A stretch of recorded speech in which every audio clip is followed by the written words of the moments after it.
How's it going, folks? I am Mark from Like Minded Lunatics.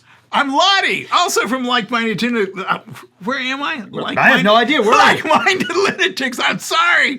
Apparently I need some water. That's all right. Okay. We've got a special video I want to post here. So This is technically going to be a Ladi's Rockucation. So explain that for folks. A Ladi's Rockucation is a series of videos that we've done here to teach me about music that I would never normally listen to. It's been really nice. You've exposed me to Metallica and a bunch of other stuff in that vein. So the other thing, this is technically a Ladi's Rockucation, but we're going to do it in preparation for Pride Week.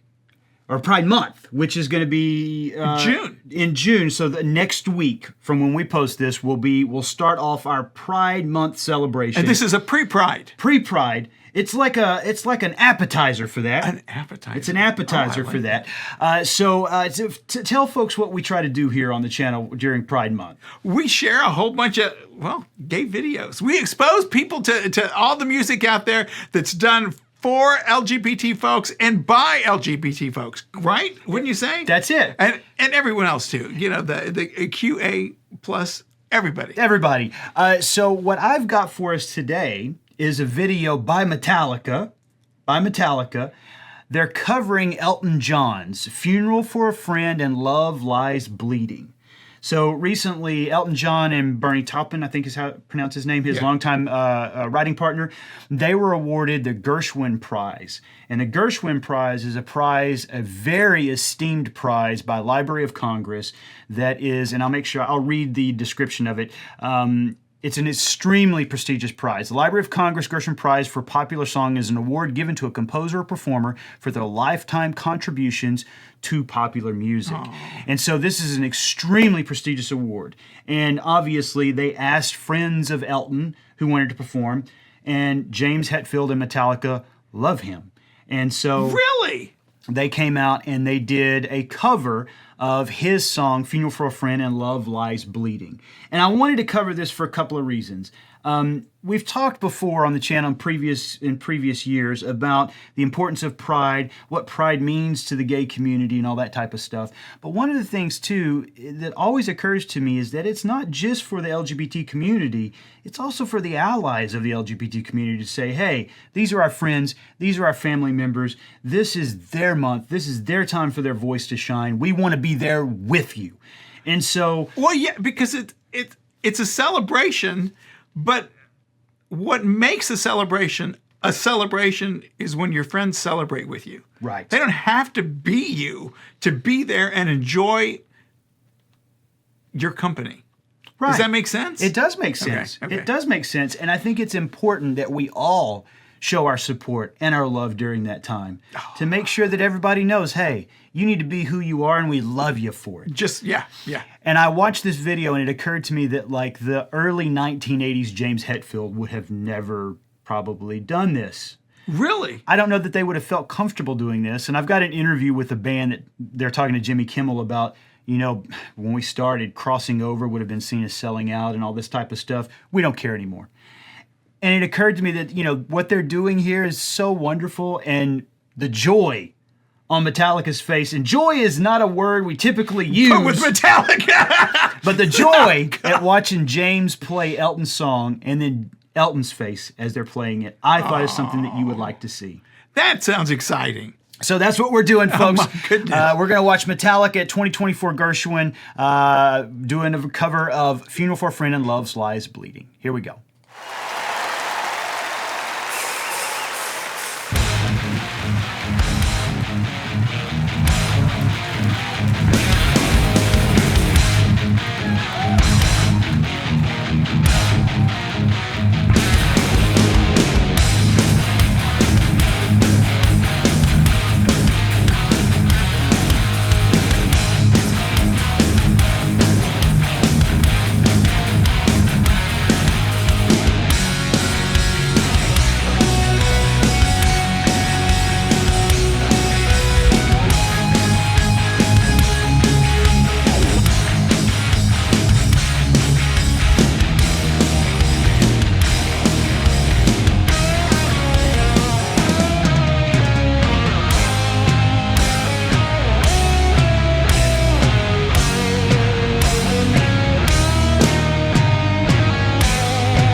What are you thinking so far? I didn't even know what was going on until we got to that part right there. Oh, really? Yes, I was like, this doesn't sound like anything. But now I got the hook, and I was like, wow. Well, they certainly did it in their own style. They did. They took it and made it a Metallica Elton John. They did, and I love the fact that they still incorporated the piano solo, and it was almost kind of note for note, but On the guitar? On the guitar. Okay. And the other thing too, I know I've told you this before, but I know you don't remember. James started off on piano. So right. Hetfield started when he started learning to play music. It was on classical piano, and so I think that there's a lot of joy in his face playing it, and I feel like that's probably why. In interviews, he talks about Elton and like his importance to his playing, and obviously he's playing an Elton piece. So that means that when he was younger, he was not metal. Oh no! Remember, he was raised as a Christian Scientist. Yeah, but even being raised as a Christian Scientist, you would still have the things that you listen to on a regular basis. So he listened to not necessarily. Well, there wasn't metal. There was nothing like that at the time. No, not for him. Okay. No, it was only as he started to get older, and I think his brother started introducing him to stuff. But I think when he started off, he was taking lessons from an old woman who was teaching him to play piano, and he didn't like it. But he didn't because he didn't like the music. He didn't like the music. Well, yeah. But he said that he credits that with his ability to play and sing at the same time because it taught him right, left-hand independence because of his classical playing. Yes. And so that taught him how to play in a way that a lot of people don't. But I think it also contributes to how he composes songs. So, partnered with the symphony orchestra and things like that. Oh my God, I love that. So I think that probably contributes to it. But we're about to get into the actual Love Lies Bleeding, and I think this is going to blow you away. Okay.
What are you thinking? Oh, this is so nice. It's fun, right? It is. It's so much fun. And it was so nice to see Elton John because I can only imagine how it is to write something and then to see someone else turn it into their own thing. But you can only do that because you loved it in the first place. Right. And I think that's the thing that really just struck me about this is how much you can tell James loves this song. Yeah. And the fact that, and it's going to get more in a minute, but the fact that he's out there strutting like a that is not. That's not him. That's not the. Yeah. That's not that guy. That's another guy that I've never seen. And in a minute, he's going to be smiling and moving around. You'll be like, what is happening to James? And I've seen a lot of Metallica videos with you. Smiling is not something that happens. It's not typically something that occurs. Really nice. And there's a lot of smiling in this video.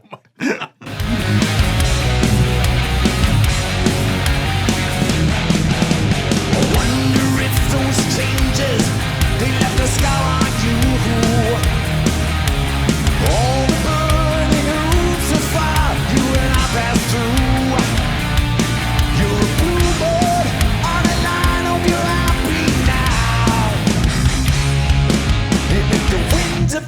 things come down your way, you'll make it back somehow. Love lies bleeding in my head. It kills me to think of you with another man.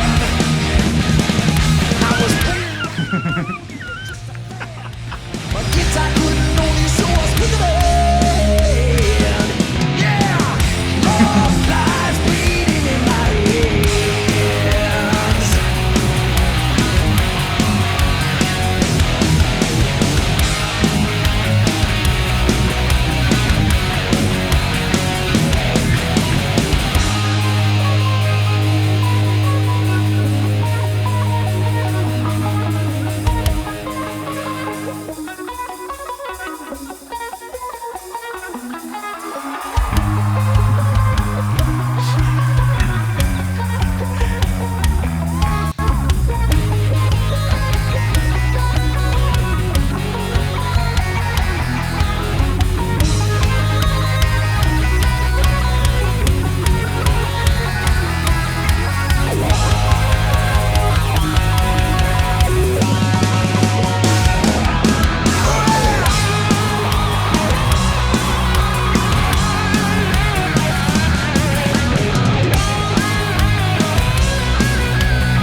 I love a couple of things. Number one, his voice should not sound this good at this age. I'm actually.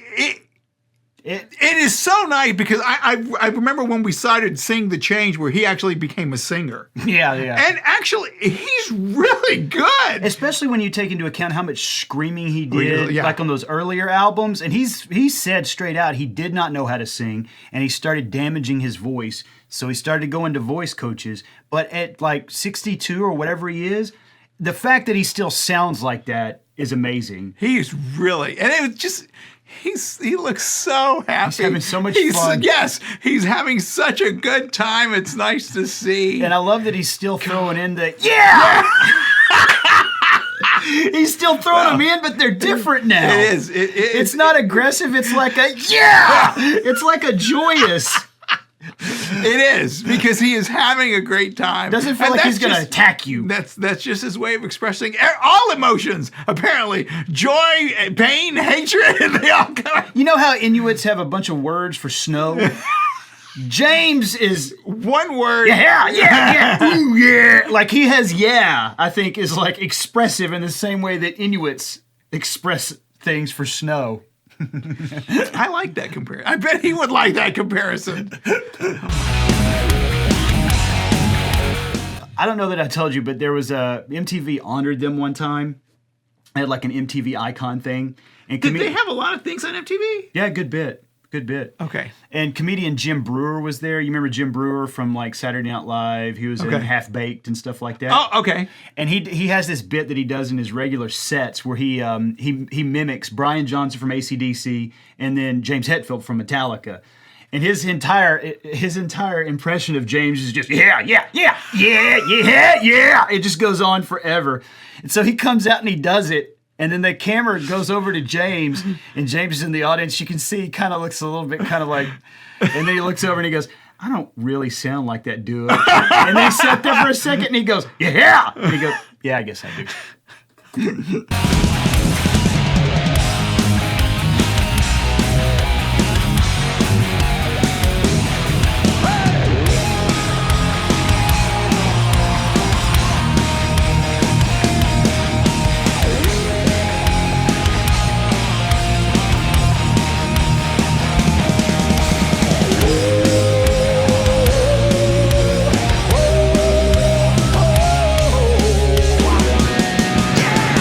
Love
All right, I know you don't recognize it, but he is now Pete Townsend windmilling.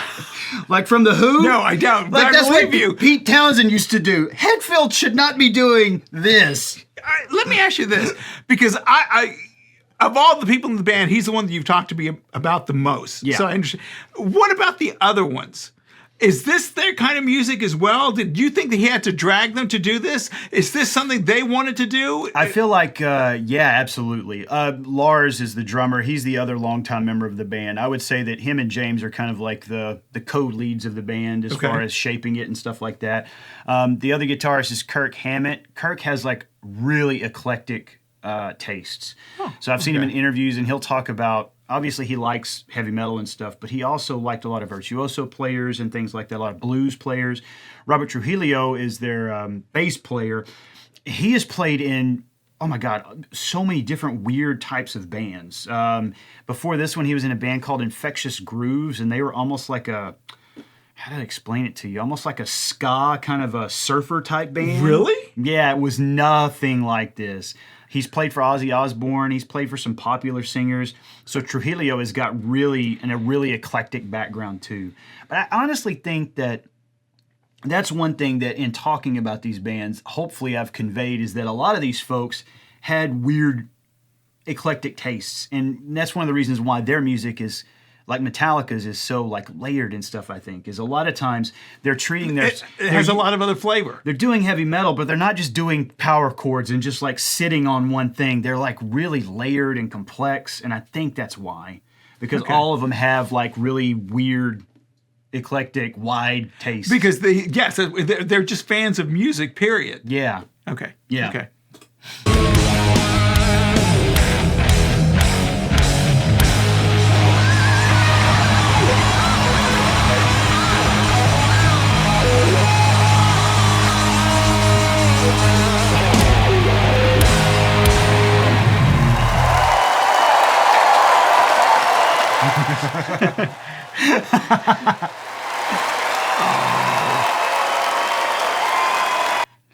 That is so nice. That was great, right? It makes me like them even more. I know. It's just amazing to me because they did such a... They made it there. You know when you hear someone do a song and then you hear someone else do it, and you're always a little worried. Right. Because you like what you know, and it's hard for people to capture things. And it's so nice when someone doesn't try to capture it. They just make it their own. Yes. And that's what they did. And I also love the fact that they made it their own, but then they also honored the original. Yes. And you could feel the love for the original. And I really, really like that. There's a video, maybe I'll link to it. I'll show it to you. I mean, I can show it to you now. There's a video of Elton John talking about Metallica. For the Metallica's, like 2 years ago, put out an album called The Blacklist. And it was a bunch of other people covering their songs. And in one of them, Elton covers Nothing Else Matters. Miley, now you covered this Metallica song, but Elton John plays piano on it. And with us right now is just Elton John to say hello. Look at you. Now, as we watch this, they're going to cut back and forth between Elton, Howard, and the band. Watch James's face.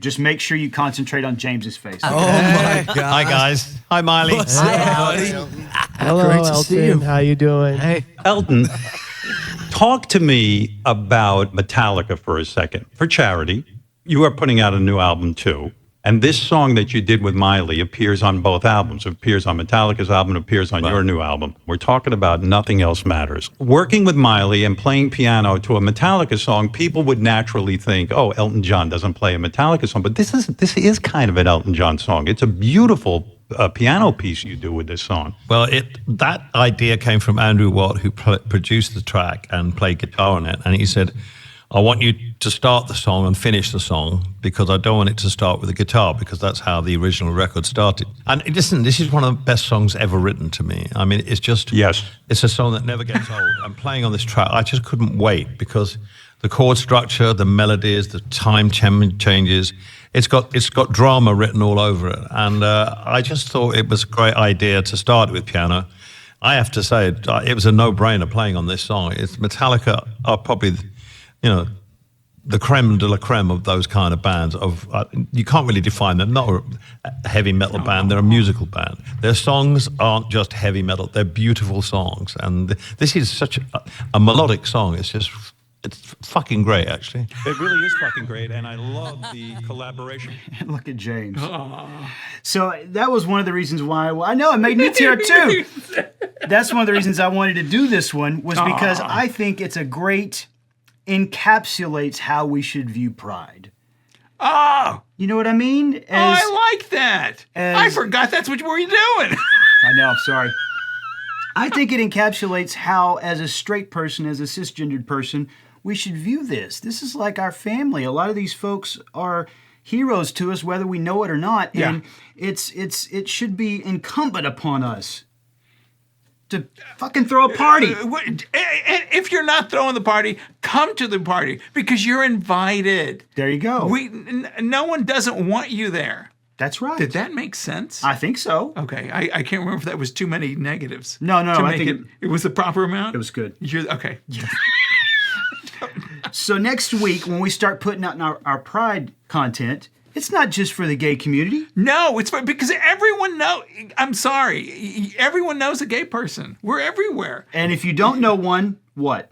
If you don't know a gay person, that means they're afraid to tell you they're gay. That's right. Because you do. Everyone knows somebody. You got your family. You got people you work with. You got people that you work for. You've got even your pets. Who knows what's going on? That's right. I mean, we don't know. Well, did you enjoy this one? I did. This actually, it was beautiful, and listening to them talk about each other so nicely is making me happy cry. Usually, you make me sad cry. Happy cry. But this is a happy cry. Well, good. Well, folks, next week when our Pride content comes out, check it out. Make sure you leave some comments. Please. And take care of yourselves, folks. We'll see be you here. Adios.